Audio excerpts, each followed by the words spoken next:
रखो रखो, बहुत बढ़िया। हमने एक बार पहले बात कही थी, कई लोग एक प्रश्न करते हैं कि गुरुजी क्या घर में केवल एक ही शंकर जी रखना चाहिए, क्या घर में एक शिवलिंग रखना चाहिए कि दो रखना चाहिए, कितने कितने शिवलिंग हम घर में रख सकते। तब हमने शिव महापुराण के माध्यम से वर्णन किया था, तुम्हारे घर में एक शिवलिंग है, दो शिवलिंग है, तीन शिवलिंग है, चार शिवलिंग है, पांच शिवलिंग है, सब चलेगा। तुम्हारे घर में 10 शिवलिंग है, वो भी चलेगा।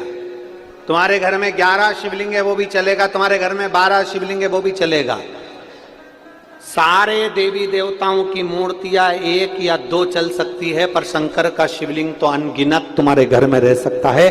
वो शंकर तुम्हारे घर में जितना है उसमें ये मत सोचना कि मेरे घर में एक है तो मैं एक ही रखूं, दो है। हाँ, ये भी जरूरी है कि ज्यादा बढ़ाने की जरूरत नहीं, जान करके मत बढ़ा। तुम्हारे घर में है, सास के समय का है, तुम कहीं गई थी, ले आई थी, रखा है, ठीक है, सेवा कर रहे हो, ठीक है।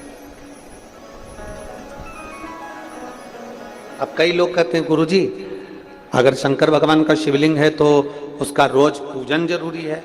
हम कहते हैं अगर मान लो कहीं जाना है, कहीं जाना है और घर में शिवलिंग है तो उस पर एक बेलपत्र चढ़ाकर तुम 10 दिन के लिए भी चले जाओगे ना, तो भी मेरा शंकर कभी तुम्हारे ऊपर रुष्ट नहीं होगा।